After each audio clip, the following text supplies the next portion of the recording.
네, 안녕하십니까. 제77회 심화 한국사 능력검정시험 세 번째 복습 영상입니다. 이번 영상에서는 일제강점기부터 해방 후 현대사까지 복습을 해보겠습니다. 먼저 36번 이 단체에 대한 설명인데요. 나석주 의사하면 금방 의열단 단원이라는 걸 알 수가 있겠습니다. 역시 오른쪽 말풍선을 보시면은 일제의 기관 파괴와 요인 암살 등을 목적으로 조직되었다. 역시 의열단의 기본 성격이고요. 이 나석주 의사가 활동한 대상이 바로 조선식산은행과 동양척식주식회사에 폭탄을 던졌습니다. 이 시기가 1926년이니까 딱 금년이 100주년이 되는 해네요. 아마 그래서 다른 의열단 단원들의 활동보다도 일단 나석주 의사의 활동이 나온 것이 아닌가 그런 생각이 들고요. 하여튼 의열단 하면 잘 나오는 선지가 바로 선지 4번에 있습니다. 항상 짝이 되죠. 역사학자 신채호 선생이 쓴 조선혁명선언을 활동 지침으로 삼았다. 늘 잘 나오는 선지 답 4번 찾았습니다.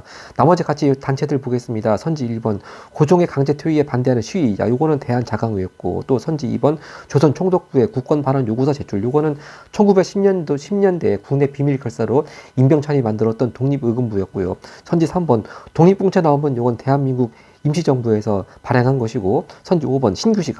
이번 시험 세트에 은근히 딴 때는 좀 낯선 인물이었다가 신규식 선생 관련된 얘기가 또 나오겠습니다. 일단 선지 5번은요 신규식을 중심으로 조직되어서 교민들 단결을 도모했다. 이게 이제 바로 1912년도에 상하이에서 만들어진 동제사인데요. 일단 그보다 앞서서 앞전에 문제 32번에 선지 2번에 신규식이 상하이에서 만들었던 교육기관 박달학원 한번 나온 적 있었고요. 또 지금 신규식이 또 나오고 있습니다. 하여튼 이 동제사는요, 앞전에 제가 잠깐 말씀드렸지만 1917년도에 대동 단결 선언을 발표한 것으로 유명하죠. 그러니까 순종 황제가 나라를 일본에 넘겨줌으로 해서 일단 나라의 주권이 황제로부터 국민에게 넘어왔다. 그러면서 이제 공화국 사상을 그렇게 딱 1917년도에 발표한 그런 내용으로 해서 대동 단결 선언이 유명합니다. 하여튼 기왕 다시 나온 김에 정리하자면은 다시 신규식이 중심으로 해서 교민들 단결 도모로 처음 이 동제사가 만들어진 때는 1912년이고 지역은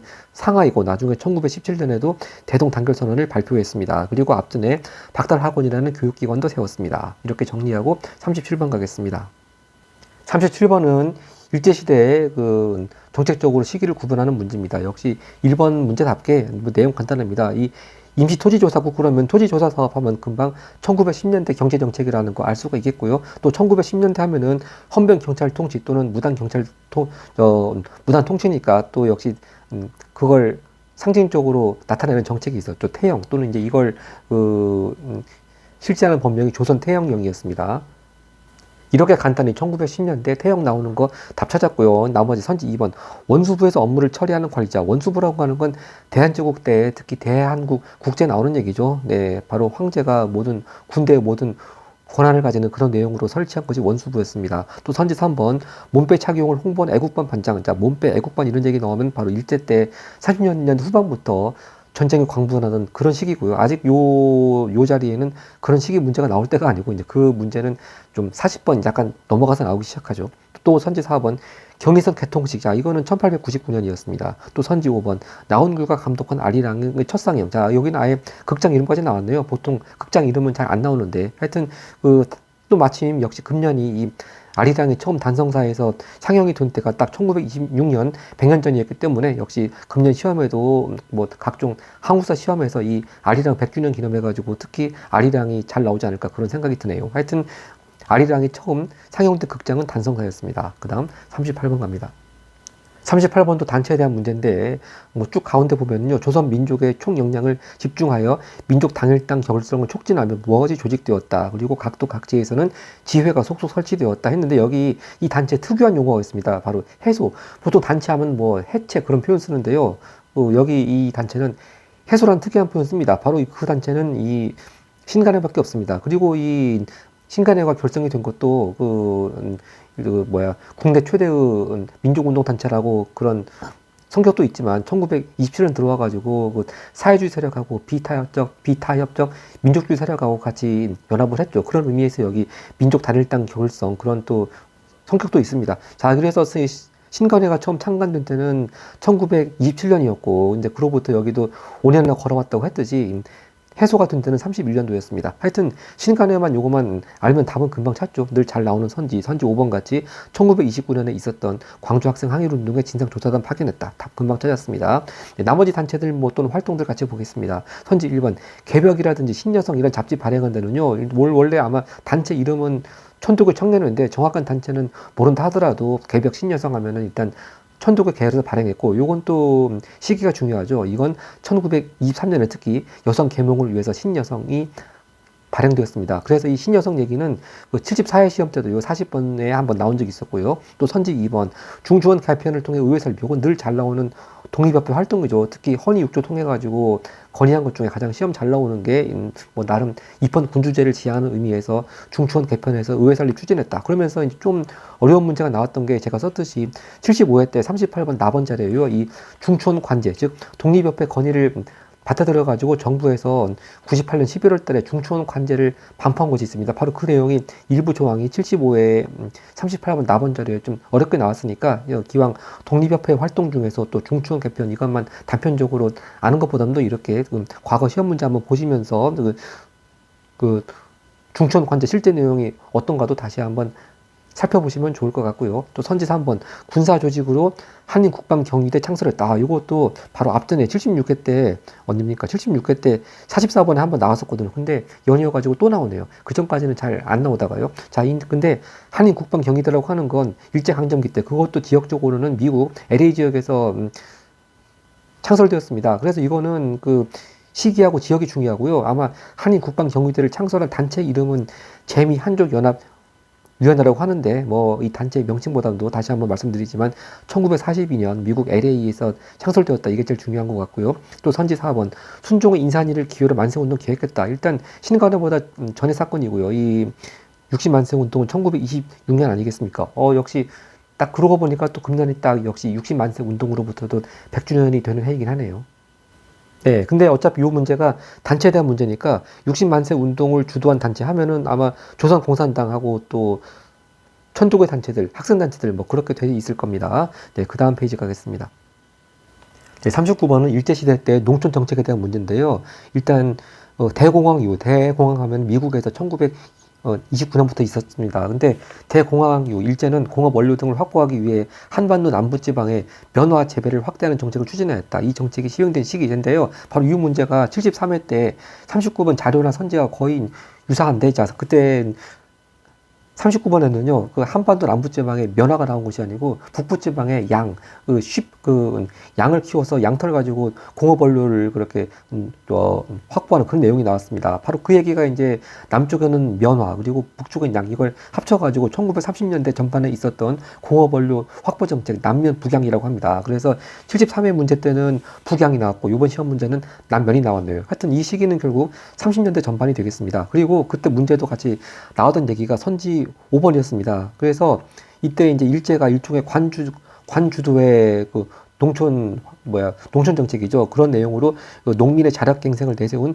농촌진흥운동이 추진되었다. 이 얘기가 73회 39번에서 자료 때 이 남면 북양이랑 같이 나왔었고요. 그때 답은 또 뭐가 나왔었냐면 제가 여기 참고로 썼습니다. 이제 이렇게 관주도의 농촌 정책 말고 혁명적 농민조합을 결성해서 일제에 저항하는 농민, 그렇게 그 시기에 그 농촌의 모습으로 한 것이 그때 73회 때 73회 시험 때의 답이었습니다. 그래서 기억 다시 정리하자면 일단 30년대 전반에 일제 그 관주도의 농업 정책으로 그 남면 북양 정책이 있었고 또 농촌 진흥 운동이 있었고 반면에 또 일반 농민들 사이에서는 혁명적 농민조합을 결성했다. 이렇게 쫙 정리가 되겠습니다. 네, 나머지 선지 같이 보겠습니다. 선지 1번 조선 밀립대학 기상회. 자, 이건 1923년도 밀립대학 설립운동 때 말하는 것이고요. 또 선지 2번 메가타 주도로 화폐 정리사업. 요건 아직 대한제국이 망하지 않았을 때 1904년 이거 메가타는 앞전 문제도 나왔지만 바로 1차 한일 협약에 의해서 대한제국의 재정 고문에 온 사람이고, 또 선지 3번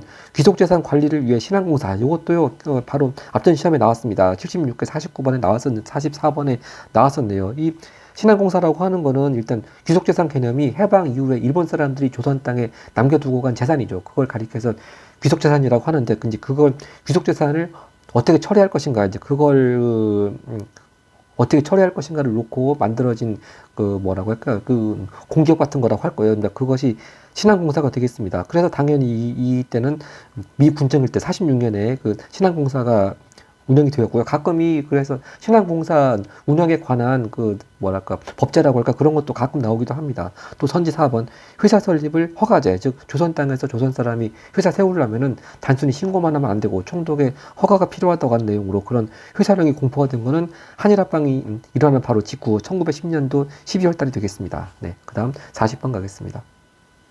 40번 가에 들어갈 내용인데요. 3점짜리 대중가요 역사 찾아서 입니다. 자, 나름대로 아마 옛날 노래를 잘 모르시는 분들은 좀 어려웠을 수도 있을 것 같은데요. 이제 일단 뭐 여러 가지 레전드 같은 작품들이 나와 있네요. 황성예터, 고려 옛 궁터 만월대 텅빈 방법. 이거 가끔 그 개성을 주제로 한 문제에서 한번 나온 적도 있었습니다. 그리고 이제 여기 바로 이제 요 문제가 비극적인 삶으로 빚어낸 염세와 허무, 즉 세상이 허무하다 그런 건데 바로 그런 내용에 부합하는 게 선지 2번입니다.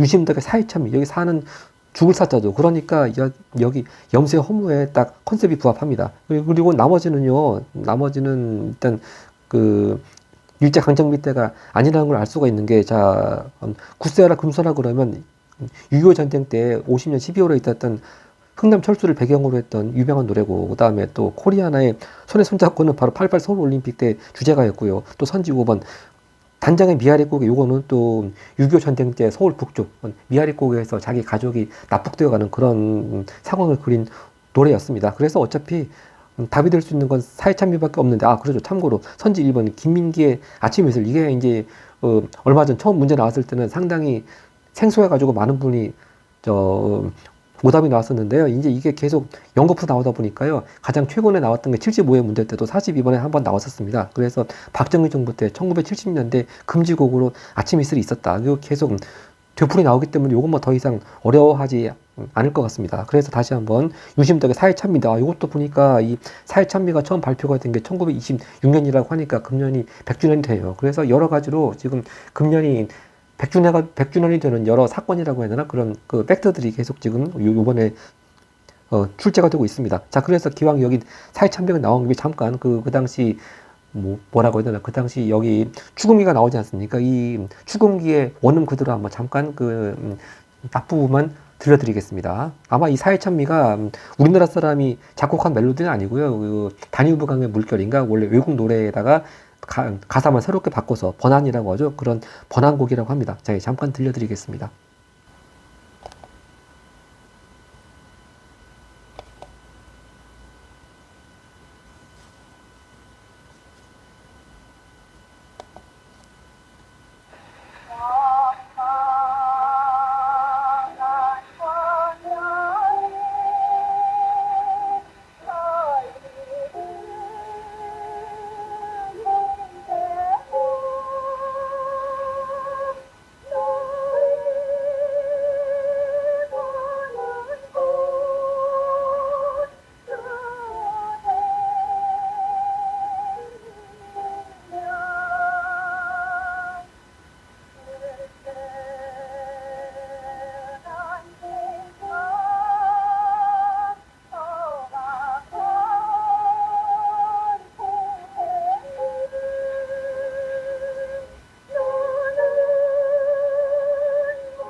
네, 이렇게 잠깐 사회참미를 그 당시 추궁기 원음 그대로 잠깐 들려드렸고요. 41번으로 올라가겠습니다. 41번은 일제강점기 때 역시 늘 잘 나오는 무장투쟁 부대에 대한 얘기입니다. 이 부대에 대한 설명인데요. 일단 국민부는 좀 생소할 수 있는데 좀 읽어보면 아주 낯익은 이름이 나옵니다. 바로 양세봉이 나오죠. 그래서 좀 읽어보면은 이 양세봉 또 양하산 등이 국민부 산하의 무장단체를 개편한 행동을 재개했다. 그러면서 또 이 부대는 한중연합군을 편성해서 영능과 점령했다. 바로 양세봉 나오고 또 한중연합군 나오고 영능과 전투하면은 이제 만주사변 이후에 만주 지역에서 1930년대 한중연합작전, 그 중에서 특히 남만주 지역에서는 양세봉이 이끌었던 조선혁명군, 바로 그 얘기가 되겠습니다. 그래서 조선혁명군의 주요 전투하면 이렇게 32년에 있었던 영능과 전투가 있고요. 또 하나가 또 있죠. 바로 흥경성 전투가 있습니다. 항상 영능과 흥경성 우리가 짝으로 암기하는 거니까 하니까 답은 금방 선지 1번 찾았습니다. 근데 시기적으로는 영능가가 32년 먼저고 흥경성은 33년 나중인데 뭐 이렇게 선호는 그렇게 중요한 것 같지 않고요. 하여튼 일단 남만주 지역에서 그 30년대 전반에 이렇게 양세봉 이끄는 조선혁명군이 영능과 흥경성 뭐 요거는 충분하고, 다만 이제 그 여기 앞에 나와 있듯이 1929년 즉 20년대 후반에 남만주 지역에서는 국민부, 그리고 북만주 지역에서는 혁신회의, 그렇게 좀 독립운동 단체가 통합된 그런 단체가 있었다. 그래서 국민부에서부터는 이렇게 조선 혁명군이 나오고, 또 혁신의회에서는 저 지청천 장군이 이끈 한국 독립군이 나오는 것이죠. 자, 그 다음에 나머지 선제 같이 보겠습니다. 또 선지 2번은요. 일본군의 공세에 비해 자유수로 이동했다. 이거는 바로 대한 독립군단 말하는 것이죠. 즉 간도 참변이 있은 후에 1920년에 대한 독립군단이 있었고, 그 다음에 또 3번 이른바 남한테 토벌 작전으로 큰 피해 입었다. 이것도 맨 처음에는 생소한 선지였는데 바로 앞전 시험에 나와가지고 별로 이제 더 이상 생소하지 않을 것 같습니다. 앞전 시점 31번에 나왔었고요. 바로 정미의병을 완전히 그 탄압을 하기 위해서 특히 전라도 지역에서 이렇게 일제가 이른바 남한테 토벌 작전이라는 그런 명칭을 붙여가지고 그 정미의병 세력에 대해서 완전히 초토화시키는 그런 작전을 했습니다. 이게 1909년의 일이었고요. 또 선지 4번 영국군의 요청으로 인도 미얀마 전선 파견, 요건 늘 얘기 나오는 바로 임시정부 산하에 있었던 한국 광복군의 주요 활동이고요. 또 선지 5번 한국인 유격대를 중심으로 조국 광복회를 조직했다. 요건 생소할 수 있는데 일단 유격대가 나오면 제일 떠오르는 그 부대 이름이 바로 동북항일연군이죠. 동북항일연군. 그래서 아마 이 동북항일연군에서 그 유격대를 중심으로 조국 광복회를 조직했다고 하고요. 이 조국 광복회를 조직한 시기는 36년이 되겠습니다. 그 다음 42번 가겠습니다. 42번 어느 독립운동가의 주요 행적입니다. 자, 일단 1번 상하이부터 보면 요것도 대동단결선언 또 나왔네요. 주권이 국민에게 있음을 밝힌 대동단결선언 작성에 참여함했습니다. 그래서 다시 말씀드리지만 아까 전에 동제사 얘기, 바로 상하이에서 교민들 단결을 위해서 신규식이 만들었던 동제사, 아까 36번 문제 선지 5번에 나왔었는데 요번 또 이 독립운동가가 신규식일 리는 없고요. 근데 일단 신규식이 동제사의 이사장이었는데 아마 이분도 제가 이제 여기 다 답 썼습니다만 조수왕 선생이거든요. 이분도 바로 동제사 회원이었습니다. 그 다음 두 번째 항저우에 가서는요, 윤봉길의 상하이 홍콩 의거 이후에 상하이 홍콩 의거 이후에 일제 탄압을 위해서 항저우에 머물렀다고 하는 것이고, 또 이제 3번이 난칭이 빈칸입니다. 또 4번 충칭인데요. 바로 이 부분이 바로 조선왕임을 알 수 있는 핵심적인 부분입니다. 삼균주의의 바탕을 둔 임시정부 건국강령 초안을 작성했다. 그래서 이 삼균주의의 바탕을 둔 건국강령 초안이 발표가 된 때가 41년 11월이었습니다. 그리고 이 초안을 작성하신 분은 조수왕 선생이죠. 자, 그래서 한번 조수왕 선생 찾아보면요, 답은 원래 5번인데 이걸 모른다 하더라도 1, 2, 3, 4번 다 답이 될 수 없습니다. 먼저 선지 1번 흥사단 창립은 안창호 선생이고요. 또 선지 2번 이토 히로부미 사살, 요건 뭐 더 이상 말할 필요도 없이 안중근 의사고요. 선지 3번 한국 독립운동 지열사, 요건 또 역사학자 박은식 선생이고, 선지 4번 한국 독립군의 총사령관, 아까 전에 바로 41번 문제에서 남만주 지역에서는 양세뱅의 조선혁명군의 이 활약한 반면에 또 북만주 지역에서는 한중연합작전으로 지청천이 이끄는 한국 독립군, 요거 늘 항상 짝으로 나오니까 다 땡입니다. 그러니까 답이 될 수 있는 건 5번밖에 없습니다. 실제로 조수왕 선생은 35년에 이렇게 김원봉 등과 함께 민족혁명당을 결성했습니다. 자, 그래서 좀 생소한 선지긴 하지만 35년에 요것도 아까 전에 신간회처럼 이렇게 해외 지역에서의, 즉 중국 지역에서의 민족 유일당 운동의 일환이죠. 그래서 35년에 민족혁명당 결성했고, 여기에 김원봉, 조수왕 등이 참여했는데, 이 조수왕 선생은 얼마 안 가서 바로 김원봉 세력과의 노선 갈등 그런 것 때문에 곧 탈당했습니다. 그래서 다시 한국 독립당을 재건했습니다. 뭐 근데 이 한국 독립당 재건, 뭐 이건 한능검에 거의 안 나오는 것 같고요. 하여튼 기억 나온 김에 김원봉, 조수왕 등이 35년에 민족혁명당 결정했다. 이것만 체크하고 나가도 충분하겠습니다. 다음 43번 갑니다. 43번은 기념일에 대한 건데, 이제 일제강점기 때 여러 기념일이 시작이 된 기념일들이 나옵니다. 먼저 첫 번째 어린이날, 이건 뭐 워낙 유명하니까 이건 빈칸으로 안 뒀습니다. 바로 1920년 방정환 선생하고 천주교 소년회가 주도가 되었고, 또 메이데이라고 하는 거, 자, 메이데이가 원래 노동절의 또 명칭 아닙니까? 근데 이 메이데이도 일제 때 처음 첫 행사를 했다고 하네요.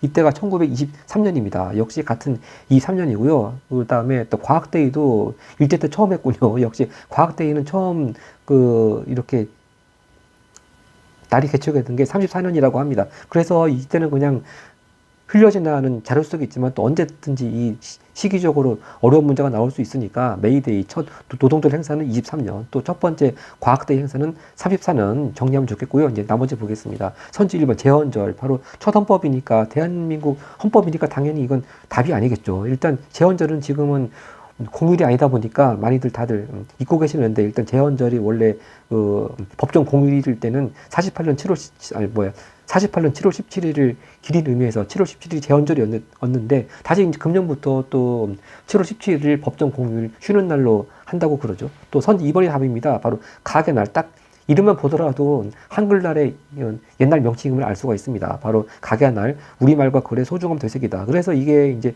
조선어학회 전신이었던 조선어 연구회에서 1926년, 이것도 보니까 또 금년에 딱 가게날이 제정된 지 딱 100주년이네요. 역시 여러 가지로 지금 26년도에 있던 일들이 계속 나오고 있습니다. 하여튼 조선어 연구회에서 가게날 처음 이렇게 발표한 때도 26년이고요. 또 선지 3번 향토 예비군 날, 이건 딱 봐도 뭐 일제시대는 아니지 않겠습니까? 근데 이 향토 예비군 창설에 대해서도 바로 앞전 시험에 나왔습니다. 76회 문제 때 45번 선지에 이 68년 4월 1일 창설되었다, 그게 나왔습니다. 그래서 이 뭐 향토 예비군 날이 언제인가 보다도 이 향토 예비군이 창설된 때가 박정희 정부 때였던 68년 4월 1일 날, 이것이 더 중요한 것 같고요. 근데 선지 4번 은사의 날, 아마 스승의 날의 옛 명칭이 은사의 날인 것 같은데, 요거는 오히려 좀 일제강점기 때는 이런 날이 없었고, 아마 요것도 박정희 정부 초기에 63년도에 충남 지역의 청소년 적십자 단원들이 처음에 은사의 날을 만들었고, 이것이 이제 나중에 스승의 날로 발전되었다고 하네요. 또 선지 5번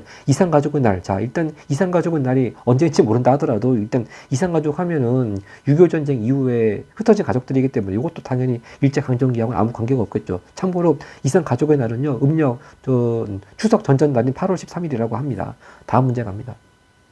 다음 문제, 역시 44번은 역시 일제강점기 막바지 시기에 대한 문제입니다. 역시 전쟁에 광분하던 그런 시기입니다. 국가총동원법을 시행한 시기, 일단 국가총동원법은 38년에 공포가 되었습니다. 하여튼 이 시기 늘 나오는 거 보면은 민족말살 정책이 나와야죠. 선지 4번 같이 황국신민사사를 암송하는 국민학교 학생. 자, 그래서 이 시기에는 원래 초등학교 명칭이 소학교로 있다가 국민학교로 바뀌었습니다. 그래서 어떤 한등급 시험에서는 이제 국민학교 명칭이 없어지고 지금의 초등학교 명칭이 세워진 게 명칭으로 바뀐 것이 김영삼 정부 때거든요. 아마 95년인가 그럴 텐데, 그것도 언젠가 시험에 나온 적은 있습니다. 자, 하여튼 답 찾았고요. 선지 1번 원산 총파업. 자, 원산 총파업은 1929년이었습니다. 땡. 또 선지 2번 국제보상운동. 국제보상운동은 아직 대한제국 때인 1907년이었고요. 또 선지 3번 원각사에서 연극 은세계를 공연. 자, 이것도 거의 매번 나오고 있습니다. 이 원각사라는 이 아까 단성사 극장이 있었지만 이제 원각사도 절 이름이 아니고 극장 이름입니다. 이 원각사에서 연극 은세계 공연이 아직 대한제국 때인 1908년인데요. 이 원각사는 그 다음에 1909년에 없어졌습니다. 그러니까 일제강점기 때는 뭐 더 이상 있을 리가 없고요. 또 선지 5번 조선 형평사 창립대회. 자, 이건 이제 항상 1923년 진주에서 옛날 백정 신분이었던 사람들에 대한 차별이 아직도 남아있으니까 그걸 타파하기 위한 차원에서 형평운동이 일어났고, 바로 형평운동을 주도한 단체가 조선 형평사였습니다. 이게 1923년 진주였고요. 참고로 말씀드리자면은 얼마 전에 바로 나왔던 EBS 2027년 수능을 대비한 수능특강 독서에 바로 형평운동에 대한 지문이 나왔습니다. 그래서 저희 채널에서 이 형평운동에 대한 지문 간단히 같이 읽어보는 영상을 만들어 올렸으니까 좀 더 깊게 보실 분들은 그 형평운동에 관한 저희 채널이나 혹시 뭐 다른 분들이 수능특강 영상 올리신 것도 좋고요. 하여튼 그런 국어 지문도 같이 참고하시면 좋겠습니다. 그 다음 45번에 가겠습니다. 45번 다음 자료를 활용한 탐구 활동입니다. 근데 이 키워드가요, 농민 지주, 또 상환, 연기, 뭐 분배 취소, 또 지가증권 이런 거 나오면 다 이거 농지개혁법에 특유한 내용들입니다. 그래서 결국 이 긴 자료 요지는 농지개혁법이 순조롭게 진행된 것이 아니고 농민이나 지주 간에 여러 가지 좀 애로사항 많았다, 그런 얘기입니다. 하여튼 농민, 지주, 상환, 분배, 또 직관증권 이런 걸 키워드 삼아가지고 선지 1번 농지개혁의 전개과정으로 금방 답을 찾아가야 되겠습니다. 이 농지개혁법은 또 재헌국회 활동으로 잘 나오죠. 1949년부터 이 법이 제정이 돼가지고 농지개혁법이 제정돼가지고 50년대까지 쭉 이렇게 시행됐는데, 그 과정에서 이런 여러 애로사항이 많았던 얘기고요. 네, 나머지 보겠습니다. 나머지도 아마 헷갈리게 만들기 위해서 좀 딴 거 관련된 선지들을 냈네요. 먼저 선지 2번 보면은 광주 대단지 사건. 야, 이 광주가 그 전라도 쪽의 광주가 아니고 경기도 광주군입니다. 이때가 박정희 정부 때는 71년 8월 달이거든요. 한동안 안 나오다가 또 모처럼 나왔습니다. 근데 이건 한마디로 말해서 서울에서 이제 오래된 가옥들을 철거하고 이제 그런 철거한 이주민들이 이제 광주에다가 광주에 그 땅을 분양을 하고 이제 그런 과정에서 좀 문제가 생겨가지고 시위가 벌어진 사건인데요. 하여튼 광주 대단지 사건 하면 이거 71년 8월 달에 또 박정희 정부 때 철거 이주민 관련된 사건이다. 그렇게 정리하면 충분하고요. 또 선지 3번 개발 제한구역. 요거 다른 말로 그린벨트라고 하죠. 개발 제한구역 설정 목적인데 바로 이 개발 제한구역이 서울에 최초로 설정한 자료가 바로 앞전 시험에 76개 48번 자료에 나왔습니다. 막 지도와 함께 나왔죠. 그래서 기왕 나온 김에 다시 정리하자면은 개발 제한 구역이 처음 서울에 설정되었을 때가 역시 박정희 정부 때였던 71년 7월 달이었습니다. 그래서 그 전년도에 경부고속도로가 개통이 되고 여러 가지 국토 개발이 많이 되다 보니까 또 투기도 많이 하게 되고 그러다 또 그런 것도 있고 또 국토를 자꾸 마구잡이로 개발하다 보면 또 자연환경이 보존될 수 없게 되겠죠. 그래서 여기 개발 제한구역 설정 목적이 나왔으니까 이 앞전 시험에 자료에 나왔던 목적은 바로 자연환경을 보존하기 위해서였습니다. 근데 또 그 이면에는 이제 자기 소유 땅을 그렇게 개발 못하게 하는 거니까 일종의 재산권 제약이 많다. 그런 것도 또 이면의 문제점으로 많이 나오죠. 또 선지 4번입니다. 산미 증식 계획이라고 하는 건 바로 일제 때 1920년대 때, 아니 1920년부터 이제 조선에서 많이 쌀을 증산을 해가지고 일본으로 가져가기 위한 정책이었고요. 왜냐하면 그때 여기 배경이라고 나오니까 일본에서 막 쌀값이 폭등하던 시기였습니다. 또 선지 5번 지게 아문. 야, 요거 얘기 나오면 요건 광무 개혁 때 지게 아문 만들어서 지게라고 하는 토지 소유권을 확인해주는 문서 발급했다 하는 그 광무 개혁 때 나오는 얘기가 되겠습니다. 그래서 아마 오답으로 유인하기 위해서 땅과 관련된 선지들 냈긴 했습니다만 제가 다시 말씀드리지만 일단 중요한 키워드를 딱 지렛대로 삼아가지고 농지개혁과 관련된 내용이다. 답을 금방 찾을 수 있어야 되겠습니다. 그 다음 46번 가겠습니다. 46번 가 인물에 대한 설명입니다. 미소 공동위원회 미국 대표단 정치고문단 소속 이제 이 어떤 중위께서 좌우합작을 주도한 가 인물을 추모하며 남긴 연설문이라고 합니다. 근데 참 재밌는 게 이거 보니까 이 한글 발음을 영어를 표기했고 여기 이제 한글 발음들을 읽는 것을 이 빨간색으로 지금 아마 누군가가 같이 첨가했겠죠. 그래서 돌아가신 위대한 선생님에 대하여 나는 조선말로 한마디 하겠습니다. 네, 나름도 상당히 한국 문화를 존중하고 또 상당히 이분을 추모하는 내용인 것 같습니다. 하여튼 이 가 인물은요, 엔도 정무총감, 바로 엔도 정무총감은 조선 총독부 때 정무총감이고요. 엔도 정무총감과의 회담에서 사회 안정에 관한 요구사항을 관철하는 등 해방정국을 주도하는 가 인물이 암살되자 바로 요 인물은 역시 엔도 정부총감 나오고 또 사회 안정에 대한 요구사항 관철, 해방정국 주도하니까 역시 조선 건국준비위원회를 만들었던 여운형이 되겠습니다. 그래서 여운형 선생은 47년 7월 달에 이렇게 암살되었습니다. 자, 그리고 특히 좌우합작 주도니까요. 좌우합작. 이 미소 공동위원회 1차 회의가 결렬된 다음에 좌합작위원회 주도하면 여운형, 김구식 두 인물 아니겠습니까? 근데 이 뒤에 나오는 또 여러 가지 부연 설명을 통해서 김구식이 아니고 여운형임을 확실히 알 수가 있겠습니다. 자, 그래서 이 해방 직후에 이 조선 총독부로부터 행정권하고 치안권을 이양받아서 조선 건국준비위원회가 만들어졌는데 이 조선 건국준비위원회 전신이 바로 선지 1번입니다. 일단 44년도에 국내에서 광복에 대비해서 먼저 조선 건국동맹을 만들었고요. 이렇게 근데 해방 직후에 조선 건국준비위원회로 확대가 되었습니다. 네, 답 찾았고 선지 2번을 보겠습니다. 대한민국 임시정부 초대 국무총리 역임했다 하는데 이제 이 인물은 이승만인데 우리가 보통 임시정부 초대 대통령도 이승만으로 알고 있습니다만 그것도 맞고 이것도 맞습니다. 즉 처음에는 대통령제가 아니었고 국무총리가 내각 수반으로 하는 그런 제도였다가 이제 곧바로 대통령제로 개헌을 해서 결국 이승만이 초대 국무총리도 되고 초대 대통령도 된 것이고요. 또 선지 3번도 마찬가지입니다.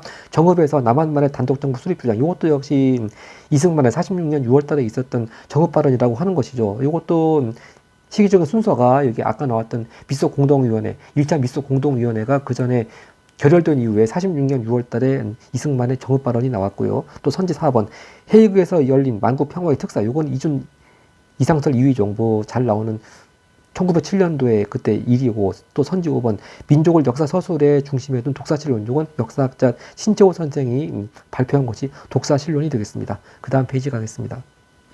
47번입니다. 가 정부 시기에 있었던 사실인데요. 자, 정부가 작성한 행정수도 건설 계획의 일부입니다. 마치 그 앞전 시험에서 개발 제한구역처럼 거의 그 포맷을 따온 것 같습니다만, 하여튼 자, 행정수도 건설 계획의 일부라는데, 자, 여기서 이 행정수도 건설 계획이라고 하니까 혹시 노무현 정부의 세종시가 아닌가, 그렇게 낚기 위해서 계속 이 함정을 파는 내용들이 쭉 뒤에 나옵니다.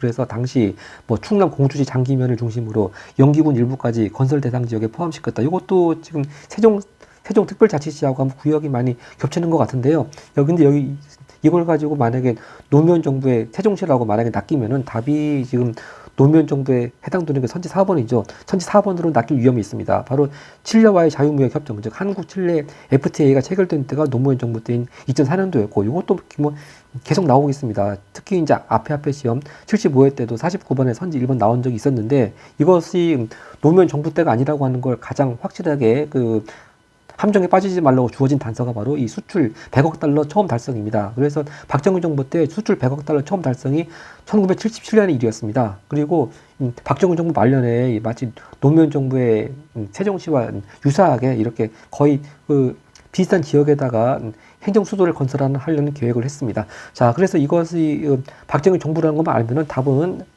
2번으로 금방 갈 수 있죠. 포항제철소 1기 설비가 준공된 때가 73년 7월 달이었습니다. 자, 이렇게 답을 찾았고, 그리고 이제 선지 4번도 방금 봤고요. 나머지 선지 같이 보겠습니다. 선지 1번, 최저임금위원회가 설치되었다. 자, 최저임금위원회는요, 전두환 정부 막바지였던 87년에 처음 설치가 됐고요. 이것도 계속 나오겠으니까 뭐 그렇게 어렵진 않았을 것 같습니다. 자, 75회 시험에서도 47번에 나온 적이 있었고요. 또 선지 3번입니다. 전국 민주노동조합 총연맹, 요건 약칭해서 민주노총이라고 하지 않습니까? 이 민주노총은 김영삼 정부 때였던 95년에 처음 창립되었습니다. 이 민주노총이 창립한 시기는 73회 때 한번 나왔었고요. 또 선지 5번 경제협력개발기구, 즉 약칭해서 OECD라고 하는 게 OECD 회원국으로 가입한 때는 역시 김영삼 정부 때였던 96년도가 되겠습니다. 그 다음 48번 갑니다.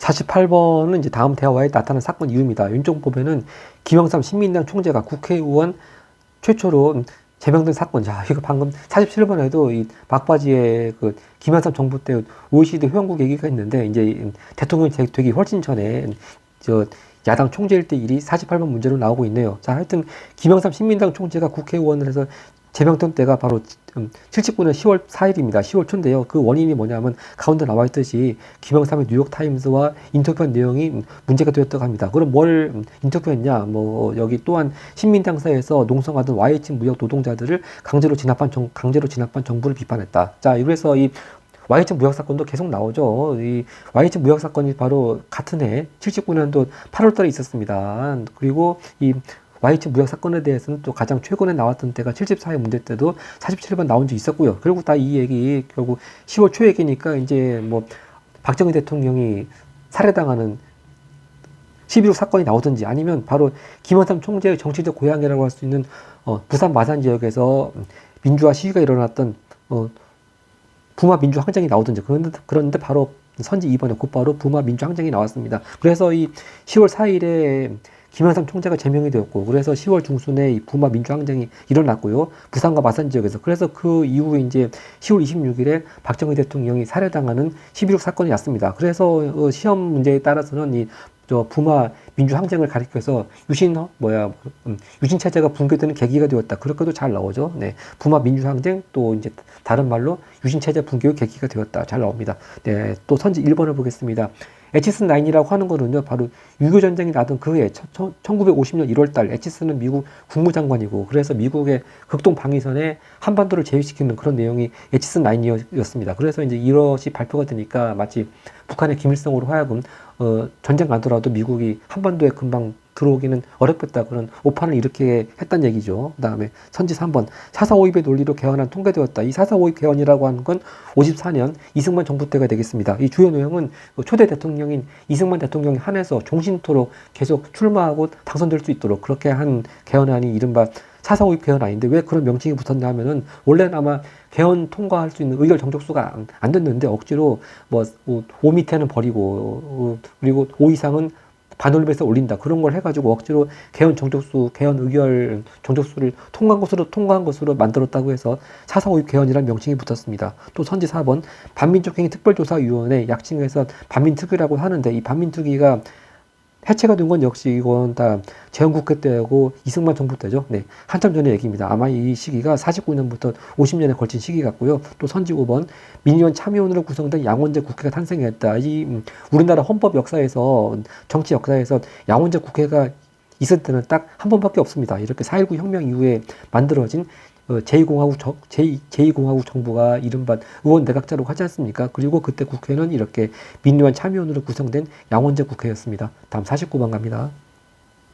49번 이 정부 시기에 있었던 사실입니다. 근데 키워드가 있습니다. 이 정부 때 이 보도지침이라는 명칭으로 해서 언론 통제하는 그런 게 있었거든요. 그래서 딱 보도지침 나오면 금방 전두환 정부라고 감을 잡아야 되겠고요. 여기 특히 그 당시 전두환 정부 때 또 핫 이슈였던 대통령 직선제로 개헌하자 말자 할 때 그런 호원 개헌도 역시 전두환 정부 때 또 핫 이슈 같은 그런 키워드도 나왔습니다. 하여튼 전두환 정부라는 거 알면 다 금방 찾습니다. 이 선지 2번 박종철 고문치사 사건, 즉 서울대학교 학생이었던 박종철 학생이 고문치사 당한 이 사건이 87년도 있었고요. 바로 이 사건도 87년 6월 민주항쟁의 도화선이 되었습니다. 네, 선지 1번 헝가리의 상주 대표부 설치했다. 이거는 88 올림픽이 있은 이후에 당시 노태우 정부가 사회주의 국가들과 국방 외교를 강화하면서 89년 8월 달에 헝가리, 그 당시는 공산주의 국가였죠. 헝가리의 상주 대표부가 설치가 되었고요. 요 얘기는 이제 가장 가까이 있는 70회 시험 때 47번에 나온 적이 있었네요. 또 선지 3번 평화 통일을 주장한 조봉암 처형되었다. 이거 이제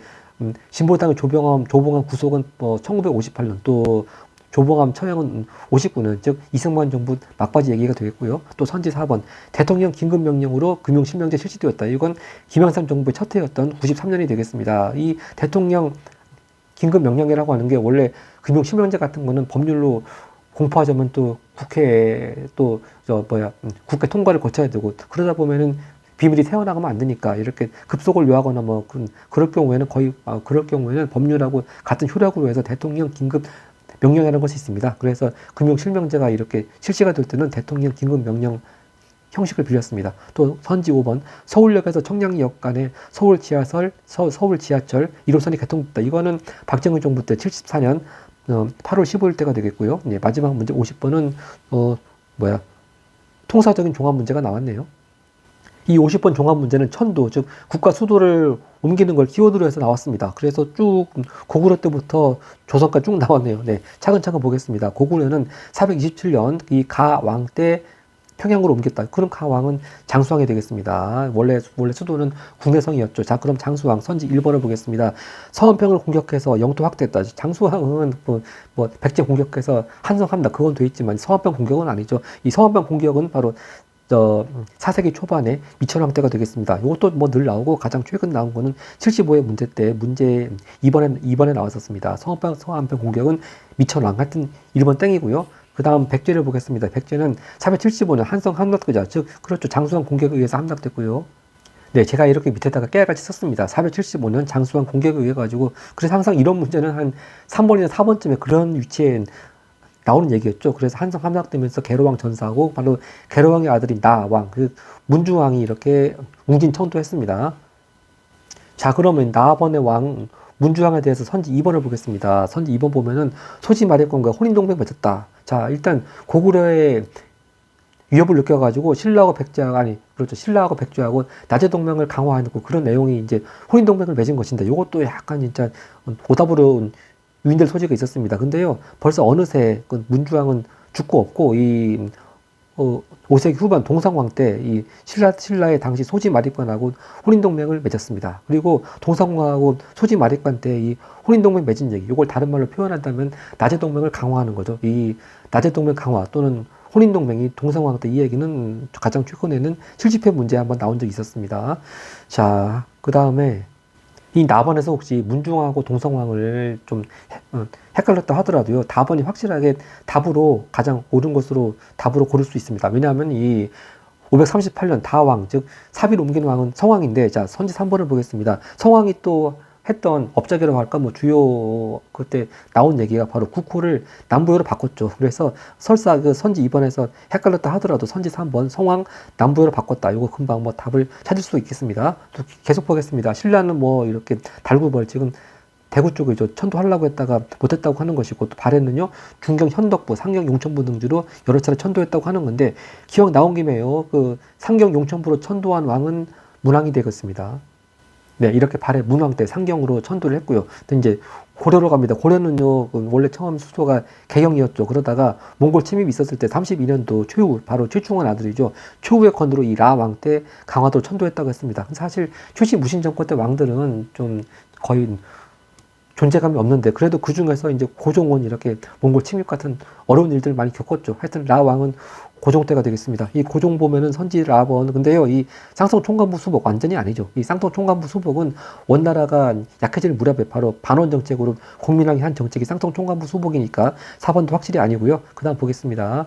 대모 항쟁을 벌이다가 이제 1270년에 원종 때 개경으로 환도했다. 근데 이 얼마든지 원종도 빈칸으로 만들 수 있습니다. 자, 그 다음에 조선 1394년에 바로 이 한양으로 천도한 왕은 태조 이성계겠죠. 그럼 선지 5번을 보겠습니다. 선지 5번. 근데 선지 5번 경국대전 완성. 이거는 당연히 조선 9대 임금 성종 때가 되겠고 완전히 땡입니다. 그래서 계속 보면 결국 한양은 이렇게 왕자에 대한 이후에 개경을, 아니 개성을 수도로 삼았던 바로 정종이 이제 이렇게 막 한양에서 형제 간에 피 터지게 싸우니까 좀 한양은 턱 안 좋다고 생각하고 정 떨어지니까 잠시 정종일 때에는 개성으로 다시 옮겼다가 다시 태종이 주기하면서 다시 계속 이제 지금까지 조선 왕조 이어서 또 우리나라 대한민국 수도로 이어지고 있던 그런 얘기가 되겠습니다. 자, 이렇게 해서 77회 시험 문제 모두 해설 마치고, 하여튼 모두 추운 날씨에 시험 보셨던 분들 고생 많으셨습니다. 감사합니다.